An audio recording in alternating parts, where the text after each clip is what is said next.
जंगल के एक हरे भरे कोने में दो छोटे छोटे खरगोश रहते थे। एक का नाम था मोती और दूसरे का नाम था चंदन।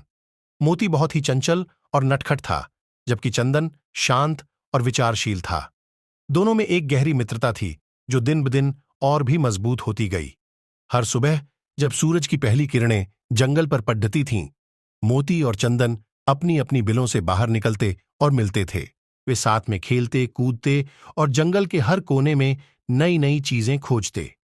एक दिन जब वे खेलते खेलते नदी के किनारे पहुंचे तो उन्होंने देखा कि नदी का पानी बहुत तेजी से बह रहा है। चंदन ने कहा, मोती, हमें सावधान रहना चाहिए, यहां फिसलन हो सकती है। लेकिन मोती ने उसकी बात को अनसुना कर दिया और नदी के किनारे पर कूदने लगा।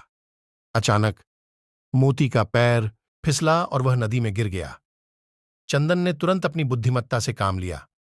उसने एक लंबी टहनी को पकड़ा और मोती की तरफ बढ़ाया। मोती ने टहनी को पकड़ा और चंदन ने पूरी ताकत से उसे खींचा। मोती बाहर आ गया और वह बहुत डर गया था। उसने चंदन से कहा, धन्यवाद चंदन, अगर तुम नहीं होते तो मैं शायद अब यहां नहीं होता। चंदन मुस्कुराया और बोला, मित्रता का यही मतलब है मोती, हमें एक दूसरे की मदद करनी चाहिए। उस दिन के बाद से मोती और भी ज्यादा सावधान रहने लगा और दोनों की मित्रता और भी गहरी हो गई। वे हर दिन एक दूसरे के साथ खेलते हंसते और अपने छोटे से जंगल में खुशियां बांटते रहते।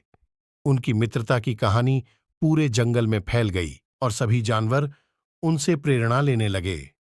मोती और चंदन ने यह साबित कर दिया कि सच्ची मित्रता हर मुश्किल को पार कर सकती है।